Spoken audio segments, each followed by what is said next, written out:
So I guess yesterday kicked off Banned Books Week.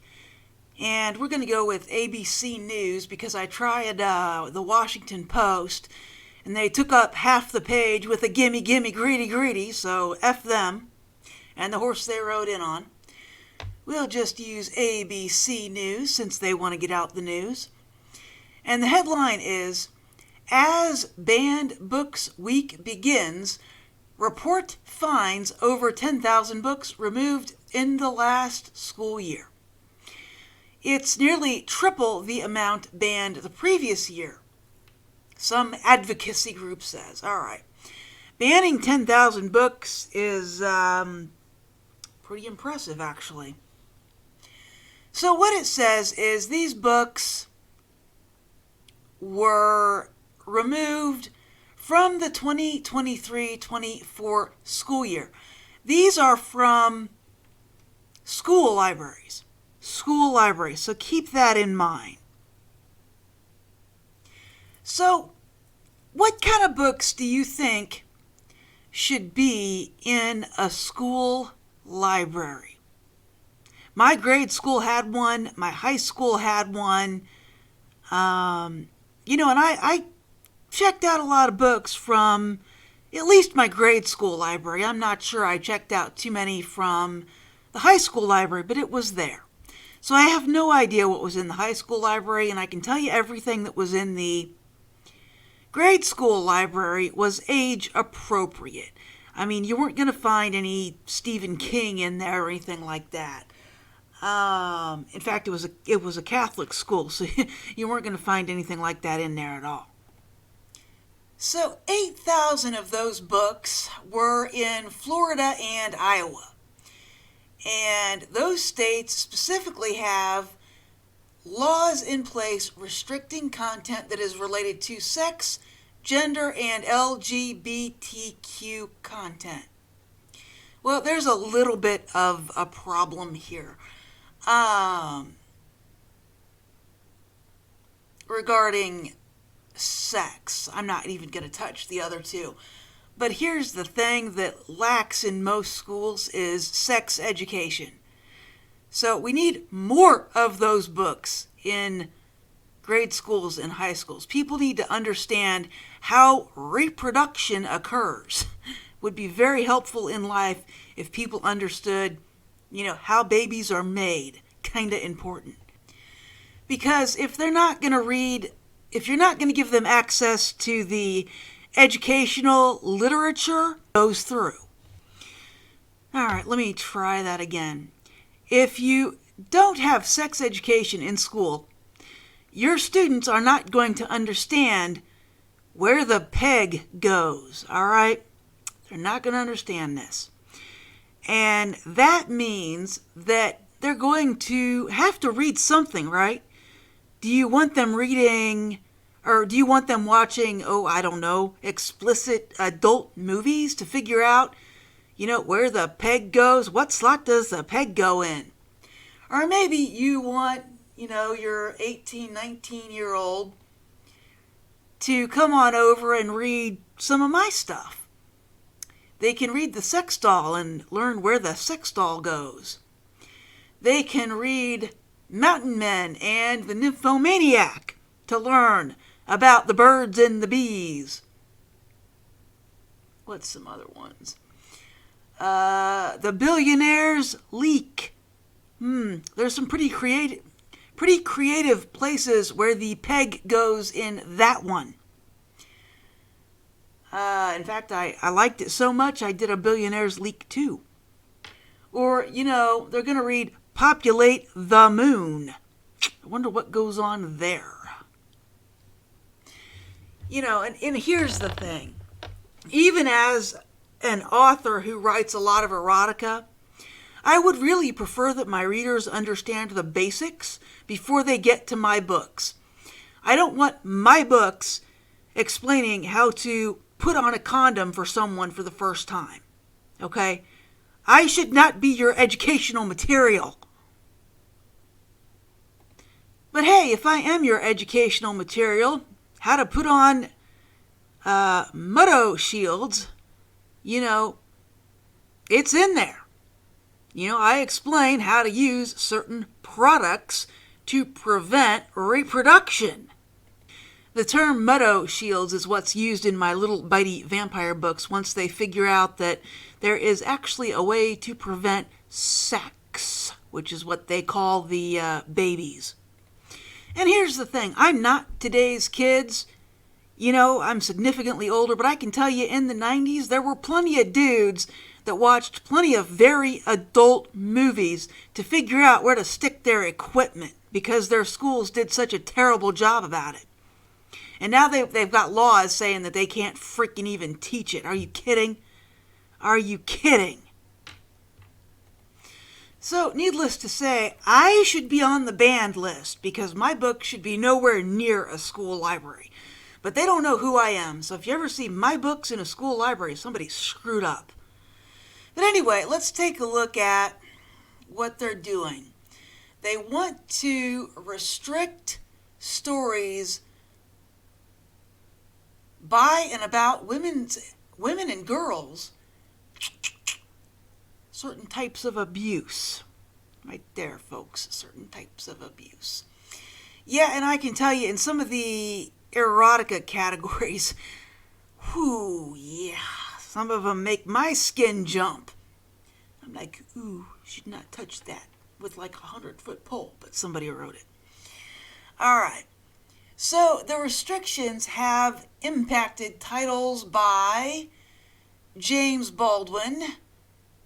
I have no idea who that is, unfortunately. Agatha Christie, who writes murder mysteries. What the heck?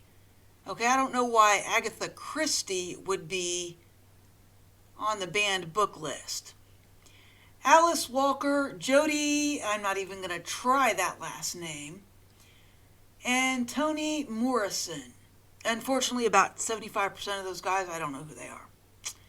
I know they banned a bunch by Stephen King, too, which is kind of the right thing to do.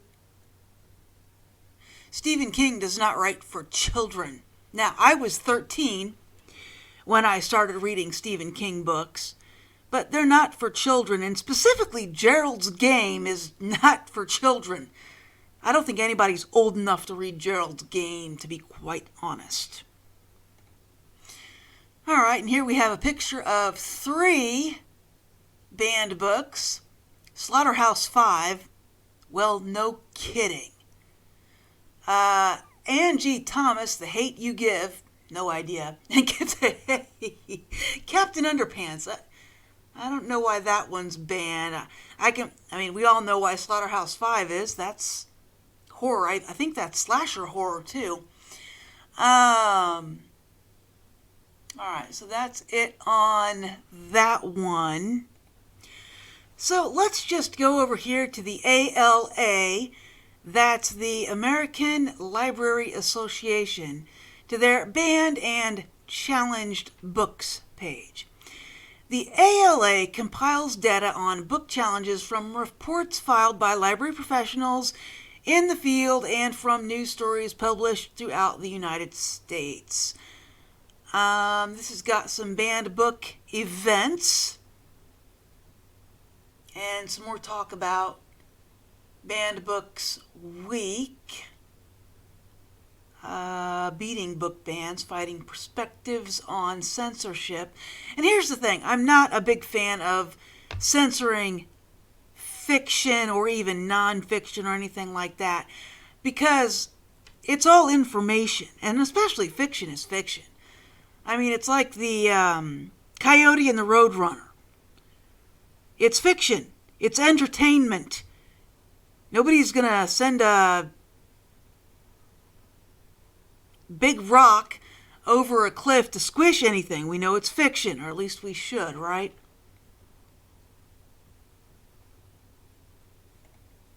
So let's take a look at the top 10 most challenged books of 2023. Let's see what these are.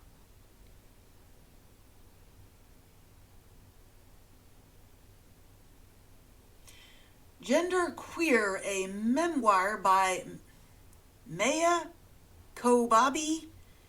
I'm sure I just butchered that. All right. Claimed to be sexually explicit. Well, it might be. I don't know. Never read it. All Boys Aren't Blue by George M. Johnson. Okay, another LGBTQI, yeah. Number 3 is This Book is Gay.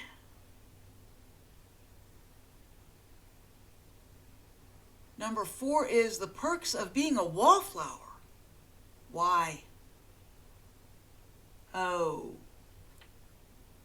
Explicit material and more of this right here. Ooh, really? Okay. Wow. All right, the title does not lend you to believe that any of that would be in there. That's interesting. I have not read it. Flamer by Mike Corrado. More of this, claiming to be explicit adult entertainment. The Bluest Eye Boy. Ooh. What in the world? More of the same. 7 and 8 is Me and Earl and The Ending Girl by Jesse Andrews. All right. Well, I'm not too concerned about profanity. Okay, Tricks. Sexually explicit drugs. Okie dokie.